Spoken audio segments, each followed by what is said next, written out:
Assalamualaikum warahmatullahi wabarakatuh. Bertemu lagi dengan Bu Yeni Viva Yudiawati di bidang studi Sejarah Kebudayaan Islam di kelas 3 semester 2. Hari ini kita akan belajar tentang bukti-bukti kerasulan Nabi Muhammad SAW. Materi yang ada di dalamnya yaitu yang pertama, mukjizat Nabi Muhammad SAW, hancurnya pasukan gajah di tahun kelahiran Nabi Muhammad SAW, peristiwa yang mengiring malam kelahiran Nabi Muhammad SAW, yang terakhir peristiwa yang mengiringi kerasulan Nabi Muhammad SAW.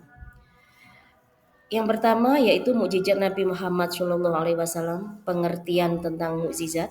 Setiap nabi dan rasul memiliki keistimewaan yang tidak dimiliki oleh orang lain. Mukjizat yang dimaksud dalam Kamus Bahasa Indonesia diartikan sebagai kejadian ajaib yang sukar dijangkau oleh kemampuan akal manusia. Kalau dilihat dari bahasa Arab ajaza, yang berarti melemahkan atau menjadikan tidak mampu pelakunya, dinamakan mukjiz. Kita lanjut lagi. Contoh mukjizat yang diberikan Allah Subhanahu wa taala sebagai berikut. Nabi Ibrahim, mukjizatnya tidak hangus jika dibakar oleh Raja Namrus. Nabi Musa alaihissalam, mukjizatnya tongkat bisa berubah menjadi ular besar dan menelan semua sihir pada waktu itu. Selanjutnya Nabi Sulaiman, mukjizatnya bisa berbicara dengan hewan. Macam-macam mukjizat Rasulullah: memperbanyak makanan yang sedikit sehingga dapat dimakan oleh orang-orang yang jumlahnya begitu banyak. Yang kedua, dapat membelah bulan menjadi dua bagian. Perjalanan Isra dan Mi'raj. Selanjutnya, dapat menyembuhkan berbagai penyakit hanya dengan berdoa dan mengusap bagian yang sakit. Kitab Al-Quran yang merupakan mukjizat paling besar bagi Nabi Muhammad SAW. Al-Quran akan terpelihara keasliannya sepanjang masa dalam Quran Surat Al-Hijr ayat 9. Selanjutnya yaitu hancurnya pasukan gajah. Nabi Muhammad SAW lahir pada tanggal 12 Rabiul Awal di tahun gajah, bertepatan tanggal 20 April 571 Masehi. Ayahnya bernama Abdullah bin Abdul Muthalib, sedangkan ibunya bernama Siti Aminah. Peristiwa menjelang kelahiran Nabi Muhammad ditandai dengan kehancuran pasukan gajah yang dipimpin oleh Raja Abraha, seorang raja dari Abbasiyah. Raja Abraha berusaha membelokkan umat agar tidak ke Mekah. Abraha menyerang Makkah dengan menggunakan pasukan gajah. Peristiwa ini diabadikan dalam Al-Quran surat Al-Fil. Disebutkan bahwa saat masuk ke kota Mekah, pasukan gajah dihujani batu oleh burung ababil untuk membawa kerikil sijil dengan paruhnya. Kehancuran dan kekalahan tentara gajah yang dipimpin Raja Abraham merupakan hadiah dari Allah Subhanahu wa taala sebagai penghormatan atas kelahiran Nabi Muhammad sallallahu alaihi wasallam. Karena peristiwa ini terjadi beberapa saat sebelum lahirnya Nabi Muhammad sallallahu alaihi wasallam. Yang C, peristiwa yang mengiringi malam kelahiran Nabi Muhammad SAW sebagai bentuk kegembiraan atas hadirnya sosok panutan alam. Tidak heran jika beberapa kejadian langka yang mengagumkan turut mendahului dan mengiringi Nabi Muhammad. Yang pertama yaitu tentang kesaksian pedagang Yahudi Mekah dan Yahudi penduduk Yastrib, di mana seorang pedagang Yahudi pada malam kelahiran Nabi, dia bertanya kepada orang yang berkumpul Quraisy, apakah ada anak yang lahir malam ini? Mereka menjawab tidak tahu.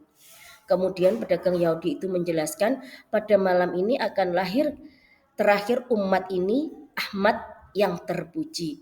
Kalau kalian salah berarti lahir di Palestina, di antara pundaknya ada tai lalat hitam kekuningan. Kemudian mereka mendapat kabar bahwa pada malam itu lahirlah seorang anak laki-laki dari Abdullah bin Abdul Muthalib yang diberi nama Muhammad. Besoknya orang Yahudi mendatangi bayi tersebut. Saat melihat tai lalat tersebut, orang Yahudi langsung pingsan. Setelah siuman, orang Quraisy bertanya, "Ada apa denganmu?" Yahudi menjawab, "Kenabian telah hilang dari Bani Israel. Alkitab telah lepas dari tangan mereka." Yang kedua, peristiwa di Persia. Pada malam kelahiran Nabi, istana berkunjang 14 ruangan runtuh. Api di negeri Persia yang selalu disembah oleh kaum Majusi padam seketika. Padahal 1000 tahun lamanya api tersebut selalu menyala. Yang ketiga, bintang besar bercahaya. Para ahli kitab atau kaum Yahudi dan Nasrani melihat bintang besar dan bercahaya seperti berlensa tepat di kelahiran Nabi Muhammad Shallallahu Alaihi Wasallam. Sebelum bintang itu tidak pernah terlihat, di antara mereka berseru, "Nabi penutup zaman sudah lahir." D. Peristiwa yang mengiringi kerasulan Nabi. Yang pertama yaitu peristiwa peristiwa luar biasa masa kanak-kanak Nabi Muhammad Shallallahu Alaihi Wasallam. Walaupun Nabi Muhammad masih kanak-kanak, beliau telah memiliki tanda-tanda calon nabi dan rasul. Dia sangat berbeda dengan anak-anak lainnya. Bahkan ketika usianya 5 bulan, beliau sudah bisa berjalan, dan di usianya 9 bulan, beliau sudah bisa berbicara. Dan ketika usianya 2 tahun, sudah dilepas untuk menggembala kambing bersama anak-anak Halimah. Ketika beliau sedang bermain bersama anak-anak lain, Nabi didatangi malaikat Jibril dan membelah dadanya dan dikeluarkan jantungnya seraya berucap, "Ini bagian darimu yang dikuasai setan." Teman-temannya lari menemui Halimah sambil menjerit, "Muhammad dibunuh." Dengan adanya peristiwa itu, Halimah takut dan mengembalikannya kepada ibunya. Pengasuhan pamannya. Abu Thalib sangat sayang kepada Nabi Muhammad seperti anaknya. Tidak membedakan jika dia makan dengan Nabi Muhammad, maka makanan yang sedikit itu menjadi berat, cukup dan kenyang. Tetapi jika makan tidak bersama Muhammad, makanan-makanan itu berkurang rasanya. Oleh karena itu mereka selalu makan bersama pamannya dan sangat suka dengan sikap yang tidak pernah berbohong dan tidak melakukan hal yang senonoh. Yang ketiga, awan menaungi perjalanannya.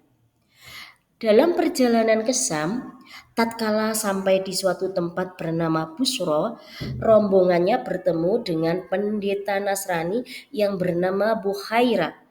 Pendeta Bukhaira terheran saat melihat sebuah kafilah yang dagang yang datang dari Mekah.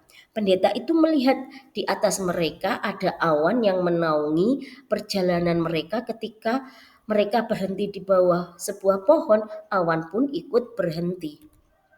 Pendeta itu menjamu rombongan Abu Thalib dengan maksud untuk memperhatikan satu persatu orang yang manakah yang telah membawa tanda-tanda kenabian itu. Yang keempat, tanda kenabian yang ada di antara dua pundaknya. Tanda yang satu ini disebut juga dengan Hatam an-Nubuwah yang dia bawa sejak lahir, yang artinya setempel kenabian. Tanda ini adalah tai lalat berwarna hitam kekuning-kuningan. Tanda ini yang dicari oleh sahabat kebangsaan Persia yaitu Salman al-Farisi atau wasiat dari seorang pendeta Kristen bernama Umuriyah. Yang kelima, kabar para nabi dan kitab-kitab sebelumnya. Kitab Nabi Allah sebelum Al-Quran telah memberi kabar gembira kenabian Muhammad Shallallahu Alaihi Wasallam. Berita kerasulan Nabi Muhammad disampaikan oleh pedagang Yahudi di Mekah dan pendeta Bukhaira di Syam dan pendeta Warokah bin Naufal di Mekah, mengisyaratkan adanya kabar tersebut dari kitab dan nabi terdahulu. Terima kasih. Begitu yang dapat Bu Yeni sampaikan. Akhirul kalam. Wassalamu warahmatullahi wabarakatuh.